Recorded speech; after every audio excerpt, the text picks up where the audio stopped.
हाँ कितना सांझ हो गल रे। बेरा सुतले रह गो रहते कुछ पतो ना चल रही तो ऐसे हमार दिन में सुते के मन ना करेला। देह भारी हो गई।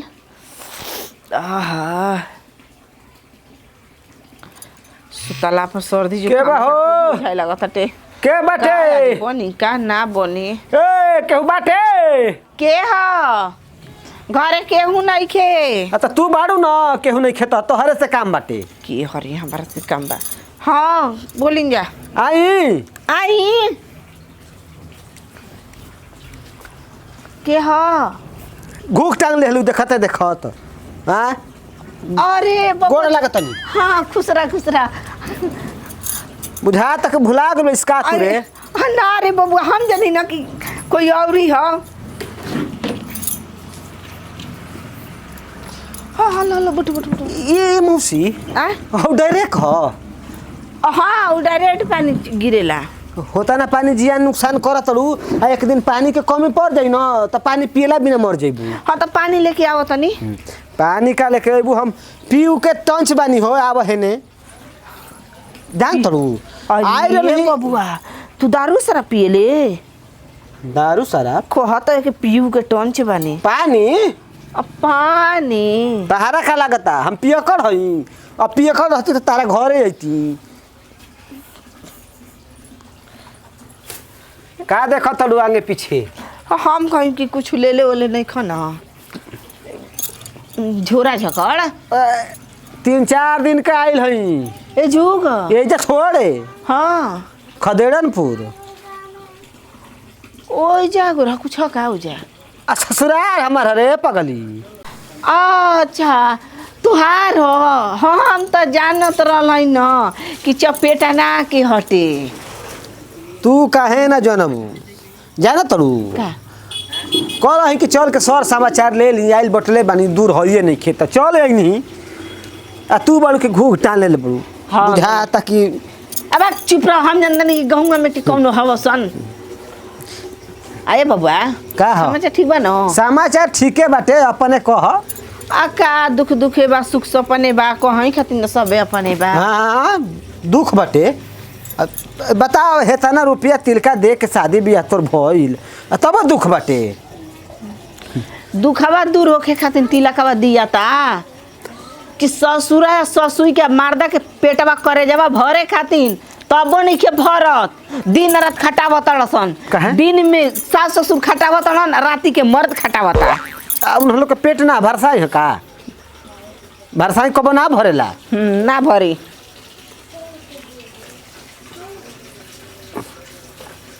पानी बड़ा हद हद गिरता वो सही गिरेला। अच्छा ये बताओ का कटा गइल का धान आ कटाव चाहिए में आके लग जाए उससे का मतलब बा। तब तो जोतैला ना होई।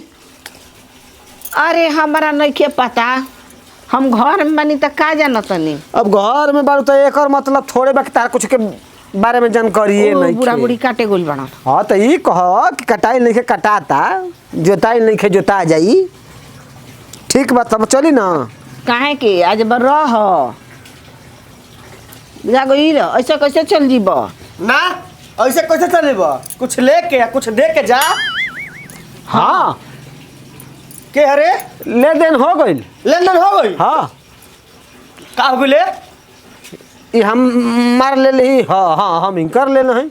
अच्छा तो मैं चीज हो गई ना सरवा आए में हमारा मिस्टेक हो गई 10 मिनट पहले आई रहती तो कुछ चीज देख ले रहती। समाचार तो हमारा समाचार ले ली हम तोर समाचार ले नहीं का के हरे कहाँ के मेहमान हड़न लिया के कुर्सी पे बैठा के ले तड़ी दे तड़ी ई हमार न।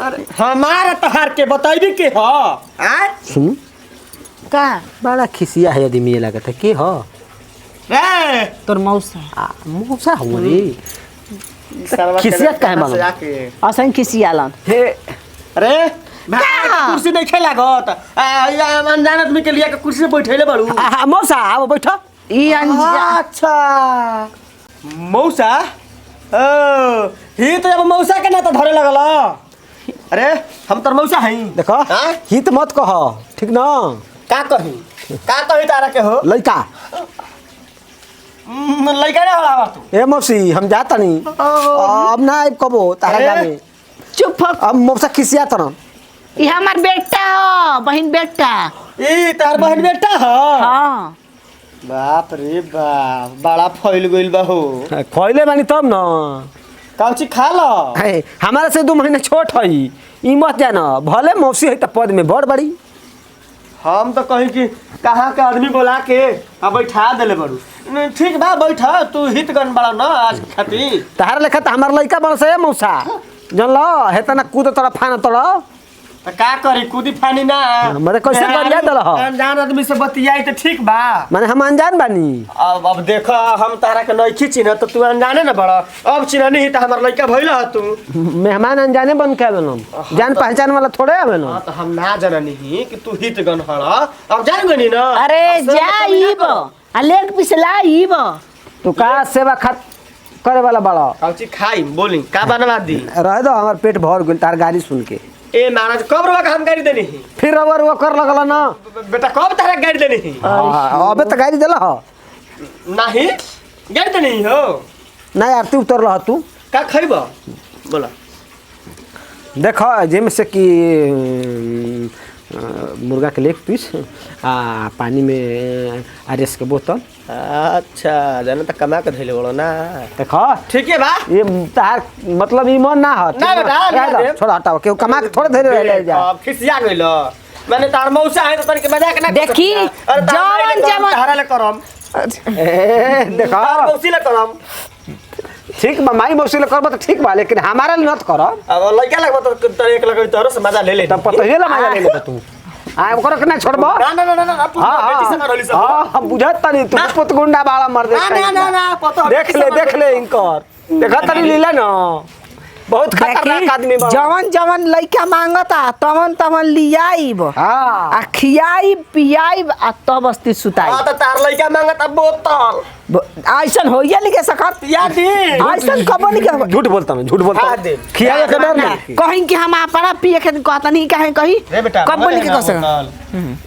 तो करबै बो ना मंगल है सही बताओ तो ना आई जा दे नाली बत मत ले अच्छा मंगल है कि ना आई है कब हमारे मंगल है कि ना हट हा भागा मार देता नहीं तू खाता मार दे बाबा चल भाई। ई कौन मतलब भइल हो ना चल हैं? चल तू खिया तर पिया तर कितना लइका हमर सीधा सा धंबा हाँ, कहता मुंह से गुलवावा तर अरे चल बेटा चल पिया दे चल अब ना हो चलो गलती हो गई खिसियाई लगला हम शरीफ बन नंबर हाँ। समझना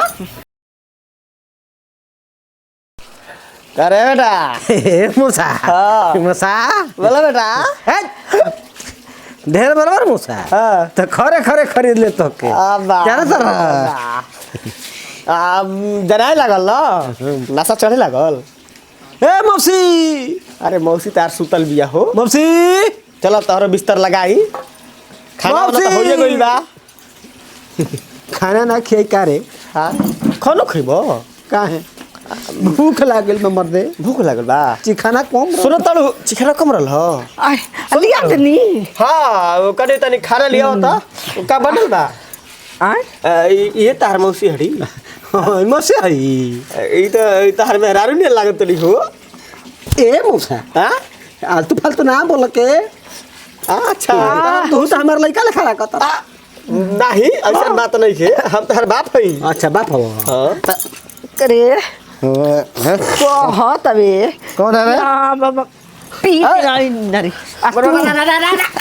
हाथ रखी हम मुर्गा लेके आवता नहीं हम सब गोइठा वैठा रख के ताकत लकड़ी लिए कर नहीं खाना बनावे खातिर तब तो हला मुर्गा बतार तो एक दिन दारू पीली तो मारे लगबी अगर तू हमार बहन के लड़का ना रहता तो यस मार मरती ए बेटा चल होटल में अरे पिए करे तू दारू ना पिएले हाथ ना लगावे तो मौसा पिया देलो ला रे अपने से पिए ले हां के वो अपन ले पिएला मार जनता के जनता बोतल तू ढक कर ले ले। हां तो का इनका रखा महल बनी ते जवन कहन तन कर ए बेटा चल होटल में चले चल चल तार मौसी खिसेल भी हाँ जा जा होटल में पिया जा गाते कके चलता रहा आवा मनु आवा बतावा हम कितना खुश रही कि हमार बहन बेटा आइल बा। वो खूब करके चटक मटक से बना के खियाइब, आई पानी पियाइब, घर में सुताइब। ई तो यहीं ले पी के टंच बाटी। अब का हम बनाई का खियाई, माड़ भात चोखा खियाई।